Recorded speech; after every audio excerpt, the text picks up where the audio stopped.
আসসালামু আলাইকুম, সবাইকে স্বাগতম। আপনি কি কখনো ভেবে দেখেছেন একটি ছোট্ট কলি কিভাবে ধীরে ধীরে সুস্বাদু একটি স্ট্রবেরি পেয়ারায় পরিণত হয়? আজ আমি আপনাদের দেখাবো প্রকৃতির এক অসাধারণ পরিবর্তনের গল্প। এই ছোট্ট সবুজ কলিটির দিকে ভালো করে তাকিয়ে দেখুন।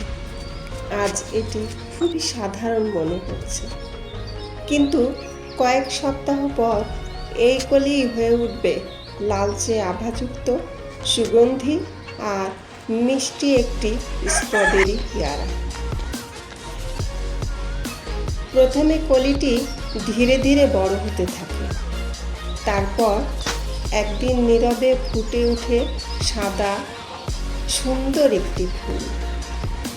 এই ফুল বেশি দিন থাকে না, কয়েকদিন পর পাপড়িগুলো ঝরে যায়, কিন্তু এটি শেষ নয়, বরং নতুন জীবনের শুরু। ফুলের জায়গায় দেখা দেয় ছোট্ট একটি ফল।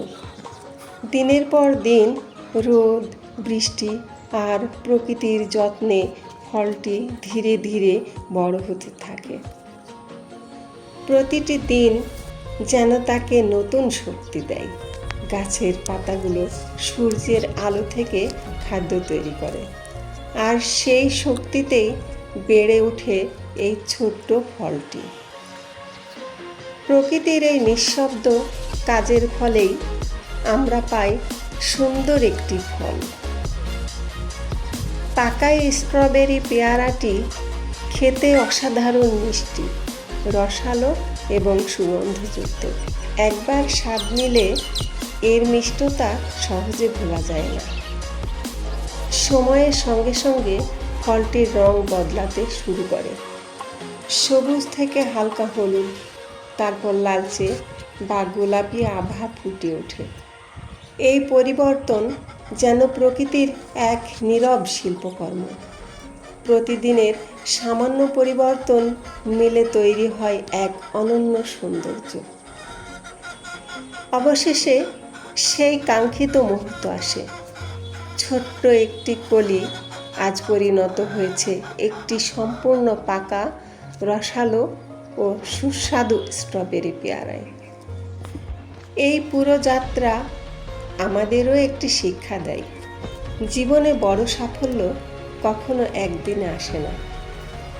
ধৈর্য, সময়, যত্ন আর নিয়মিত পরিচর্যার মধ্য দিয়েই ছোট্ট একটি স্বপ্ন বাস্তবে রূপ নেয়। যদি এই সুন্দর যাত্রা আপনার ভালো লেগে থাকে, তাহলে ভিডিওটি লাইক করুন। আপনার মূল্যবান মতামত কমেন্টে জানাতে ভুলবেন না।